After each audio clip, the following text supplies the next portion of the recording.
Hello and welcome. I'm Ronald Kirk Thompson III, and this is the news.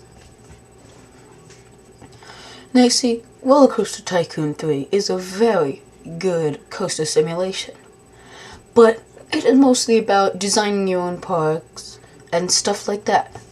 There is a piece of software out there that is based just on roller coaster designing.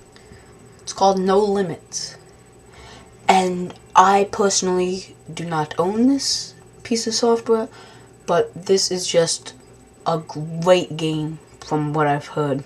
It's for your computer, of course, and it's just, from what I've seen, it's a lot more realistic, and it seems to just give you that chance to do everything that you can't do in RCT3. If you're looking for a very realistic coaster, check out some No Limits coasters.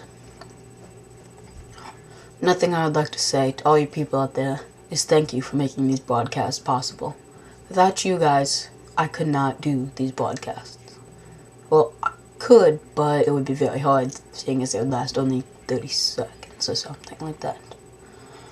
Okay. Well, I'm going to move right on to the tops of the week. The top scenery set of the week is Imagineer John's Animated Tubes.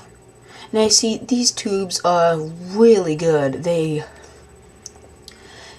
almost a necessity for any coaster, because these tubes are animated, as of course I said, so they give you that illusion that a lot more is happening than it actually is. Like they have a blow-by one, or it makes it look like you're going much faster. They also have one where the walls are spinning, so it looks like you're doing a bunch of barrel rolls, but you're not.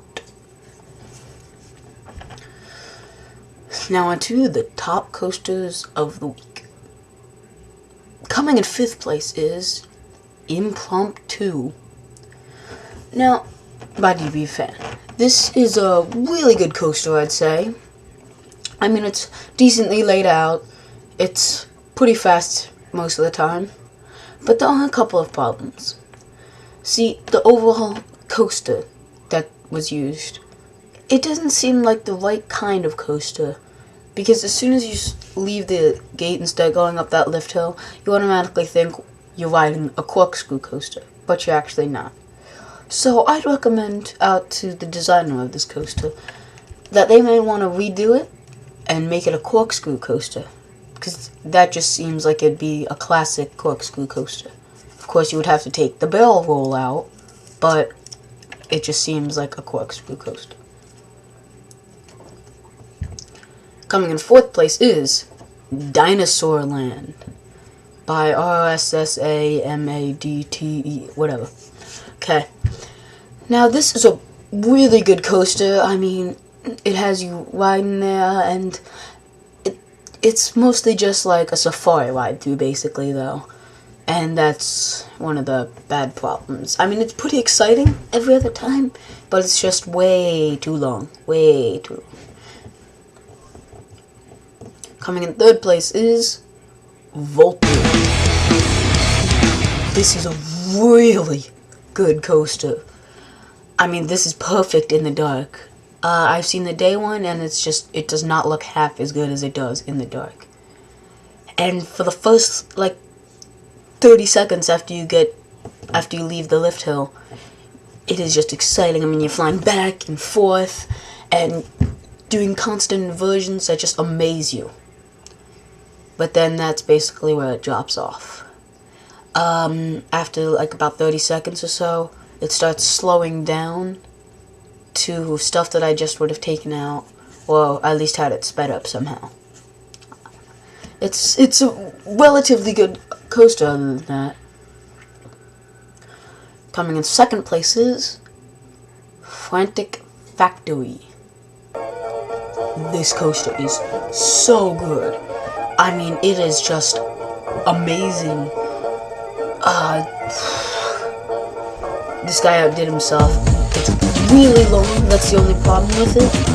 But other than that, you never stop moving. You're flying in and out of this big factory-looking thing. In fact, it kind of looks like a slaughterhouse.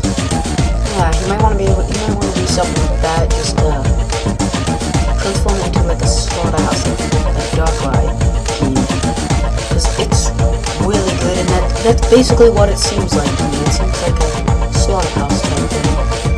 It's really good. You're flying back and forth. It's really good.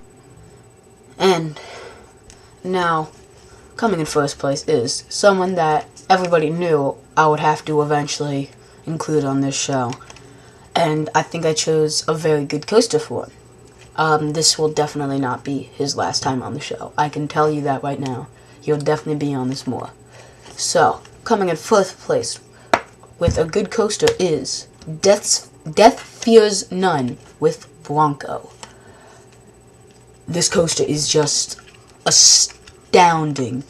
You gotta see the night ride feature. I mean, watch it in the dark. It is so cool. I mean, you're just flying back and forth, and when you go through the rocks, it is just devilish looking. I mean, it is just really, really good. Amazing. I have to give Death Fears None his props on this, just like I would always have to, because it's just astounding how good it is.